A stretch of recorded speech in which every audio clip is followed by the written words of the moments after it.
I know what you're thinking. This video is going to be a real snooze. Hey frenemas, I'm Dr. Jake, a real-life gay doctor here to say, wake up, Pearl!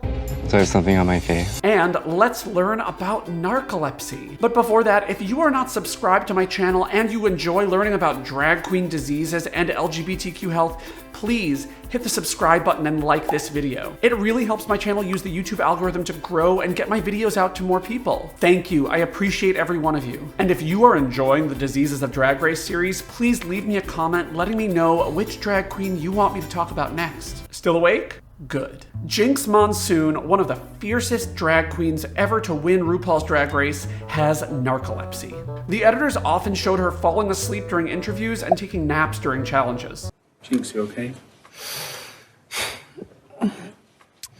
But we all have days, weeks, or months where we're tired during the day and we don't just run to the doctor, right? So what is narcolepsy? What makes it different than just being a normal tired person who doesn't want to deal with COVID anymore and is really burnt out? Okay, definitely getting some baggage out there, yeehaw! What is narcolepsy? The primary feature of narcolepsy is excessive daytime sleepiness. And there are two types of narcolepsy, type 1 and type 2. Doctors can't ever just have one type of things, we like to categorize. The difference between type 1 and type 2 narcolepsy is that people with type 1 narcolepsy suffer from cataplexy. Now, I'm not saying that Jinkx is a goat, although in terms of Drag Race, she is the goat. But more importantly, there is a species of goat called the Tennessee fainting goat. You've probably seen the videos of these goats. They suffer from cataplexy, a condition where your muscles just give out spontaneously, usually in response to strong emotion. And when I first learned about cataplexy in medical school, I was like, oh, what if you're on a run and you all of a sudden burst out laughing because you see a hilarious billboard by the Republican Party that says that they support women or some even though these new abortion laws are proof that they don't. And I only bring this up because the abortion bills that are coming out right now, sponsored by Republicans, are absolutely insane, along with the Don't Say Gay bill, which, trust and believe, I will be talking about it in another video. But back to the point. What if you're on a ladder and you suddenly think of something hilarious, like the Nuva Bling sketch on SNL that I, by the way, reacted to in another video, and you suddenly burst out laughing and lose control of your muscles? It's very safe. See, now it's locked in place.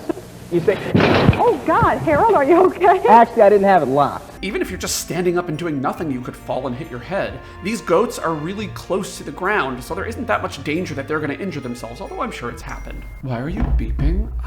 Why is there no silence button? But also, what if you're driving? People with narcolepsy are actually at significant risk of car crashes, and if you have cataplexy, that risk is even greater. So type 1 narcolepsy, yes to cataplexy. Type 2 narcolepsy, no to cataplexy. And by the way, I don't know if Jinkx has cataplexy. Jinkx, if you're out there, hello! Do you spontaneously lose muscle tone? Also, I'm a huge fan, and when I was watching your season, I decided that I was gonna do Dragon. 2 hours later. How do you diagnose narcolepsy? Type 1 narcolepsy. Number 1, daily episodes of irrepressible urges to sleep or sudden lapses into sleep. Number 2, you get a choice. You either have to have cataplexy and a bunch of other stuff that you measure in a sleep study that I don't really understand because I don't do sleep studies. Or your spinal fluid has to have decreased levels of a hormone called orexin. What is orexin, Dr. Jake? I'm glad you asked. Orexin is a hormone that does a couple of things. The first thing, which we don't care about for narcolepsy, is that it makes you hungry. The second thing, which is actually related to narcolepsy, is that it regulates your sleep-wake cycle. More orexin helps you regulate a consolidated and longer awake period. Or in other words, it helps you stay awake for a long period of time during the day so you don't fall asleep. Type 2, number 1, excessive daytime sleepiness, and number 2, some more random sleep study that I really don't understand. Now, let me tell you something about being a doctor. Like, I think I'm smart and stuff, but I literally cannot know everything. I think a lot of patients think that I know everything, and there are times when I go into the patient's room and they say, oh my God, my ear itches, and I have welts all over my body, and my pee is chartreuse, and I have to say, I don't really know what's going on. I have to go do some research, and also, I don't even know what the color chartreuse is. So how am I supposed to know what's going on with your pee? I think many people expect us to know everything, but I literally cannot. It's not happening, Marge. I can't do it.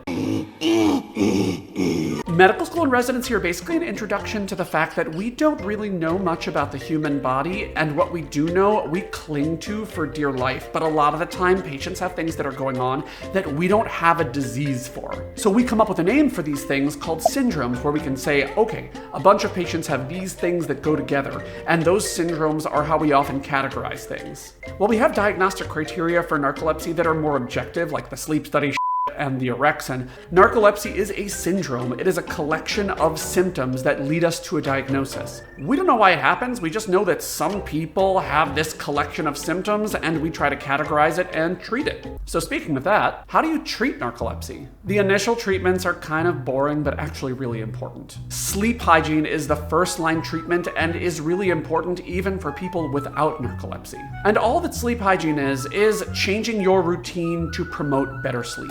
Here are some of the sleep hygiene tips that I provide to patients, and I would probably also provide to many patients who have narcolepsy. Number 1, turn off the lights in your room at night. This sounds kind of stupid and obvious, right? But make it dark, bitches. Number 2, no TV or cell phone or screens in your bedroom. Your bed should only be used for sleep and sex. Do I always follow this rule myself? All I will say about that is that chocolate definitely leaves a stain that does not come out. Chocolate rain. Number 3, don't drink caffeinated beverages before bed. Definitely no caffeinated beverages 3 to 4 hours before bed, but I honestly recommend that people don't drink them in the afternoon at all if they're having sleep problems. And as a corollary to that, it's best not to drink a ton of water before bed because that's going to interrupt your sleep by making you have to pee. Number 4, don't drink alcohol or take sedating medications like Benadryl to try to help you get to sleep. They can certainly help make you drowsy, but they decrease the quality of your sleep. And tip number 5 is something that I can only recommend to normal people, but not people with narcolepsy. No naps. In people without narcolepsy, naps make it hard to go to sleep because you've already spent some of your sleep energy, or that's what I'm gonna call it, going to sleep during the day. People have a certain amount of sleep that they need, and if you sleep during the day, you're gonna have trouble falling asleep at night because your body's like, I already got it.